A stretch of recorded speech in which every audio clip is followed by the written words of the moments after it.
February 7th, 2022. About 12 weeks ago, I started this project, this backyard bird room, and roughly 320 hours of my time, labor, and help from others. So very happy to say that phase 3 is done, complete. And I thought I'd take a quick walk around and kind of review and show my friends and family what we did.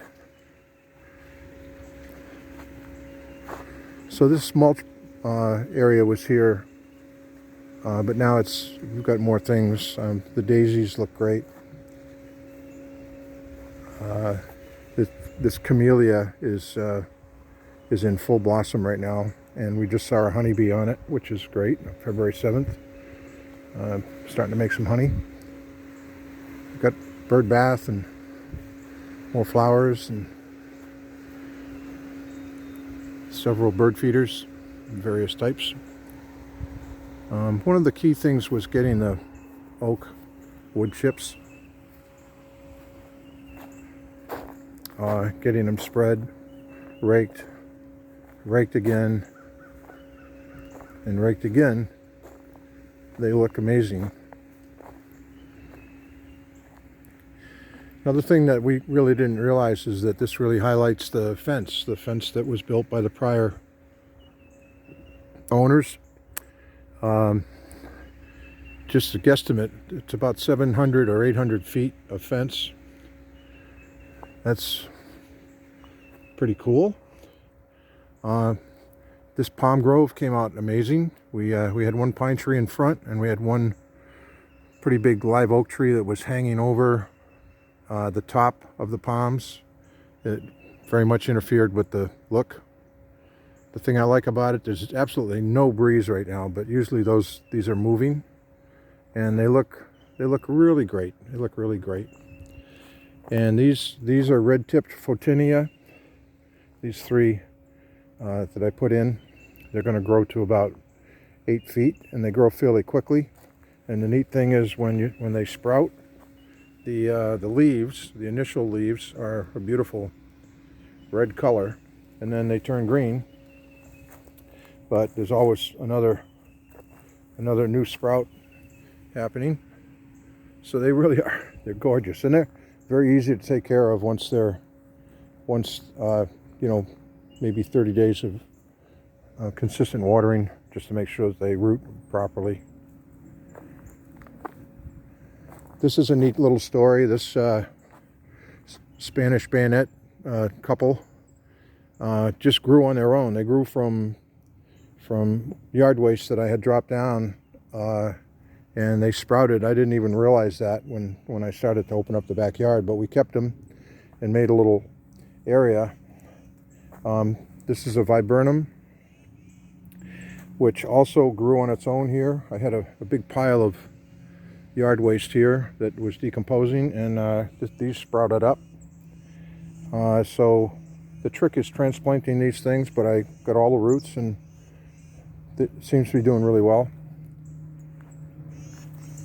I started to peek around the corner here because I still have another, I don't know, 70, 80 feet of property there that I wanted to keep as a buffer, and there's some things that I'm going to do back there just to clean it up a whisker.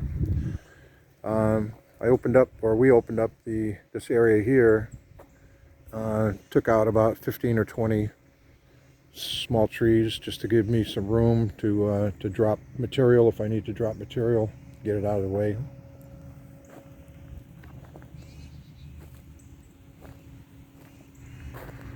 We've had several fires with the chiminea, and it's worked out really well. And the oak chips that you can see here, these are really, really nice, very consistent. And the whole idea was that we had a bumpy, fairly flat but very bumpy backyard.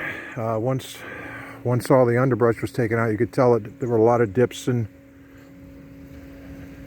holes and what have you I had filled manually by moving the sand around a little bit, but when you rake I'd say on average we've got 4 inches of oak chips on top of all this.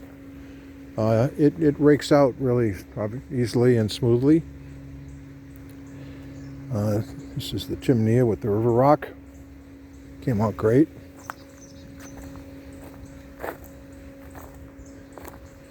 This is definitely one of my favorite trees in the yard. It's called a mystic oak. I started to label things now so I can frankly remember. But this mystic oak was professionally pruned, and now it's going to really shoot up, take off, widen out, and get a bigger trunk of maybe 16 inches versus the current 13 inches or so. So I'm pretty excited about that. This live oak tree is gorgeous. We're going to put some flowers underneath that.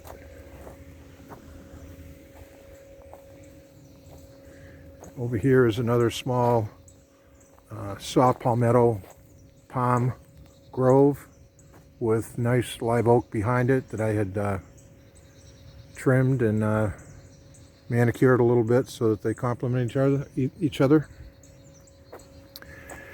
There's a pathway now that I can get in and out behind these live oaks where I store things with the tractor.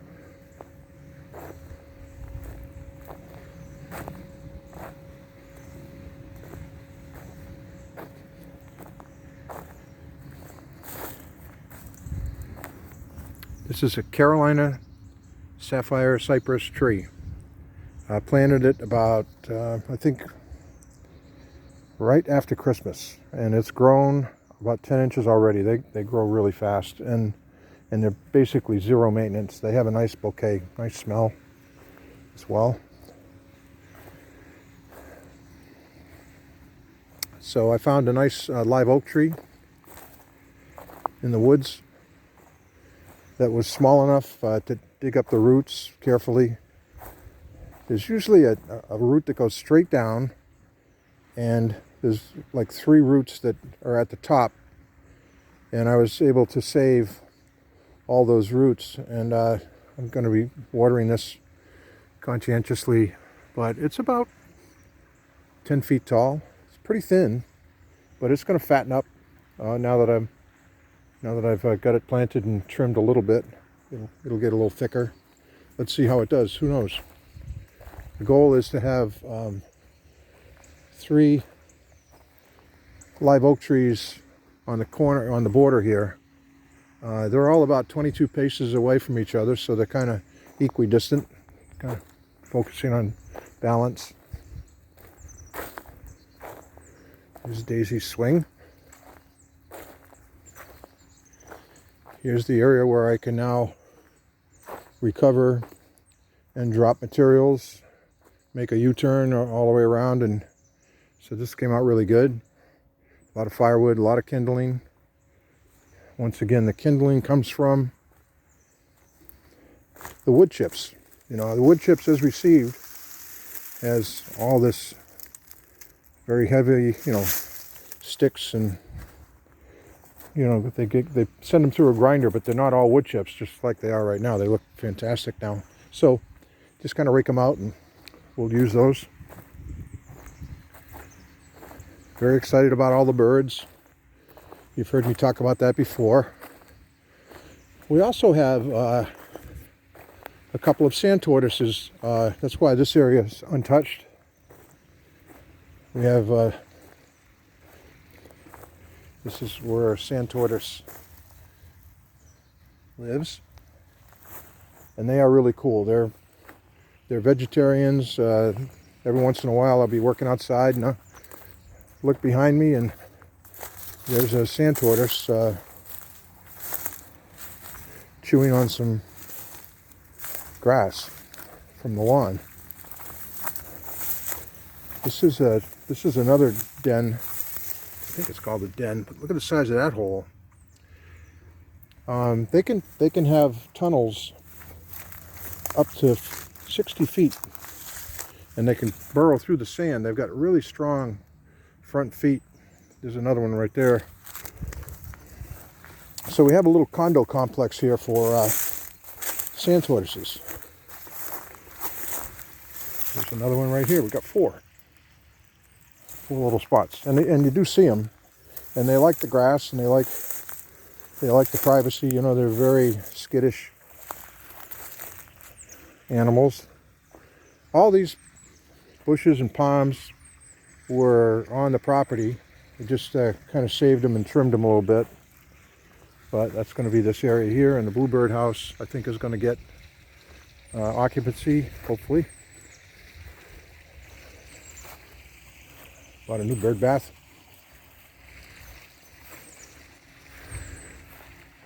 So I can take a deep breath and let it out after 12 weeks, averaging 4 hours a day of pretty hard work.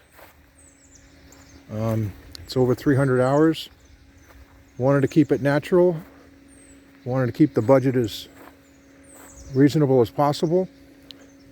Used a lot of materials that I had before, transplanted a lot of things that we had on the yard. Invested in some new stuff, but this is what we got. So this is east, looking out this way. This is where the sun rises, and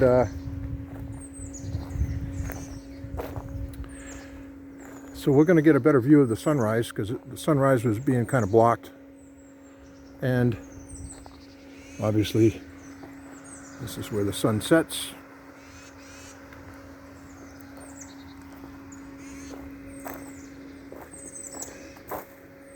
I think we'll take a quick look at the rest of the yard. Last year I spent 5 months on a project to get all the mulch out of the beds, put down weed blankets, have a professional company come in, and they're the best in the county, do the curbing to separate the lawn from the beds. Bought a lot of sod. I think I bought 4 pallets of sod, and because I had reduced the garden beds, simplified a lot of things. It looks much better because it's simpler. Had way too much, was way too busy.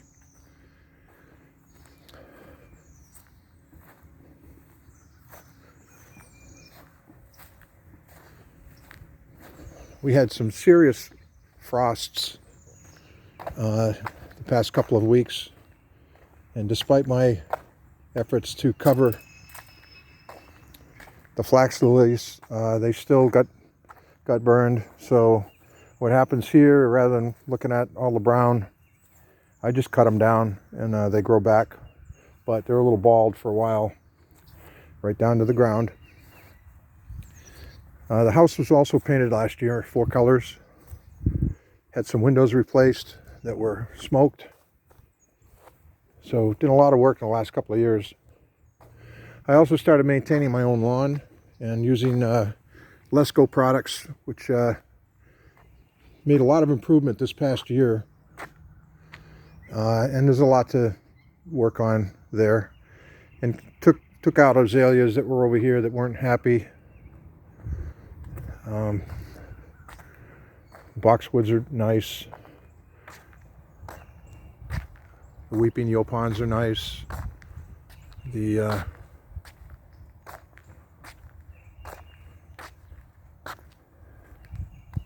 That's a magnolia tree that we planted 4 or 5 years ago. That's almost completely blocked out the telephone pole. That was one of the. This is an Indian hawthorn, and these are all relatively new. This bed did not exist when we moved here 8 years ago.